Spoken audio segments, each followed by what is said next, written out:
Assalamu alaikum wa rahmatullahi ta'ala barkatu 'yan ƙasanmu na Nijar waɗanda ke gida Nijar kuma da waɗanda ke ƙasashen waje da ake kira diaspora. Ga sanarwa ta diaspora Cap 2021 ACC FRC da Aliye. Waga sanarwa dai tana gwada mu ta ce in muna tunawa ran talata 23 ga watan Fabrairu 2021 Seni Commission Electoral Independent ta hito da sakamakon zaɓe wanda an ka yi tsakanin ɗan takara Bazoum Mohammed na PNDS tarayya da ɗan takara Alhaji Muhammad Usman na RDR canji, sakamako na zuwa na bui. Kuma lokacin da ta zo ta gwada cewa da Bazoum Mohammed shi na lashe zaɓe. To bancin dai ƙara ko mu ce bakin cikin da delege na opposition da sun ka kawo wurin Seni sun ka gwada mata da gaskiya akwai wurare da yawa da an kai zaɓe ba a yi shi akan adalci ba, ba a yi shi akan hanya ba ta gaskiya ko akan tsari da ya kamata a yi zaɓe. Cap 2021 ACC FRC da Ale su kuma suna gwada bakin cikinsu da rashin amincewarsu kuma ga zuwa ga wannan sakamako da Seni ta zo ta bada, saboda shi sun kaje da ƙara gaba ga Cour constitutionnel kuma da shugabanmu ko mu ce kandida Alhaji Muhammad Usman su duka sun ka kai ƙara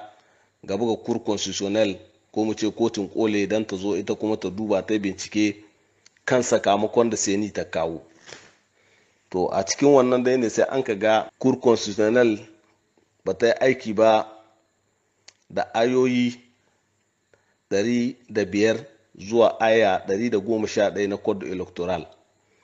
Cour constitutionnel ba ta yi aiki ba kuma da ƙara da Cap 2021 ACC FCR da Ali sun ka kawo mata.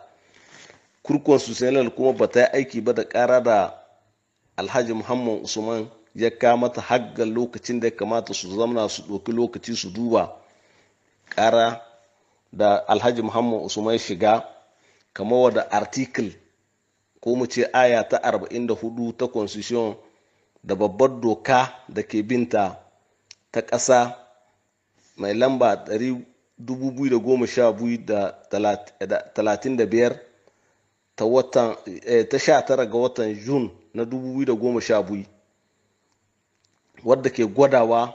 ko mu ce ita da kanta Cour constitutionnel wadda ke gwada tsarin da ya kamata ta yi ta duba a Cour constitutionnel ba ta duk wannan aiki ta yi watsi da waɗannan duka ba ta yi aiki da shi ba.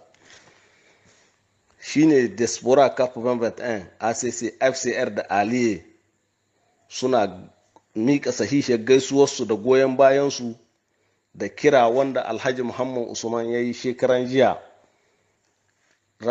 Atani 29 ga wanga wata na Maci da muke ciki. Kuma ƙungiya ta Cap 2021 ACC FRC da Aliye duka suna kira ga 'yan ƙasar Nijar duka baki ɗaya, maza da mata duk inda suke, waɗanda ke son zaman lahiya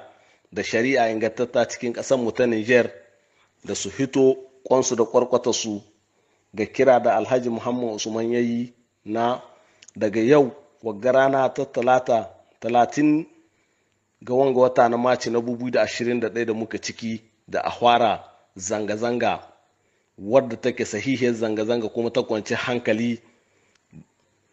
duka 'yan ƙasa su tashi kuma ga zanga-zanga da zai za fara ta insha Allahu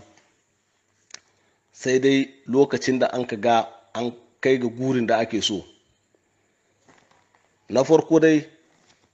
tana kira da in an ka fara ta zanga-zanga a yi ta sai lokacin da Cour constitutionnel ita da kanta ta zo ta gayi gaskiya kan zaɓe da an kai na sakamakon da canji ake so cikin ƙasa kuma canji 'yan ƙasa sun ka zaɓa. Na biyu kuma wata zanga-zanga 'yan muka fara ta ba za mu barin ta ba insha Allahu sai an saka mu duka 'yan siyasa da an ka kama saboda harkar siyasa kadai da an ka kama an ka ruhe. Na farko dai autorité morale son excellence Hamma Amadu na modern F. Alumana, General à la retraite Mummun Burema da Saidu Tahiru president na modern f alumana na jihar Tilaberi,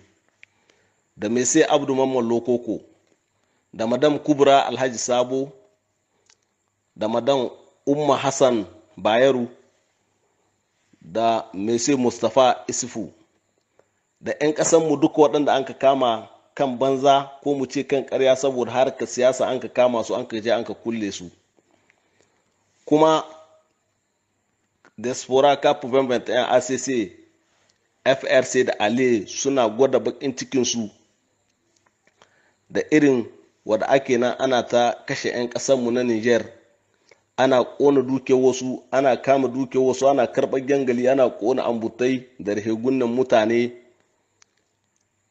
Suna Allah wadde da wannan harka da ake na ake yi cikin ƙasa, kuma suna kai sahihiyar gaiso su ta rasuwa ga 'yan uwa waɗanda an ka kashe a cikin wannan ɓanna da ake na ana yi da 'yan ta'adda na yi cikin ƙasa, kuma suna kai sahihiyar gaiso su ta rasuwa ga 'yan ƙasarmu na Nijar duka, kuma suna fata 'yan uwa waɗanda sun ka ji ciwo cikin wannan harka Allah Ubangiji subhanahu wata'ala ya ba su lahiya. Allah ya bar mu na ƙasarmu ta Nijar, ya sa ƙasarmu ta ci gaba. Allah ya sa demokrasiya da gwamnati tsayayya ya ba mu demokrasiya da gwamnati tsayayya cikin Nijar. Allah kuma ya bar muna CAP 2021 ACC FCR da Aliye na diaspora kuma da na ƙasarmu na Nijar. Mun gode muku. Waga sanarwa kuma an yi ta ne a shekaran jiya ra'atani 29 wata na Maci da muka ciki 2021 daga Lome. Kuma wanda ya wannan sanarwa shine mun kai la Tahiru, president na diaspora CAP 2021 ACC FCR et Ali.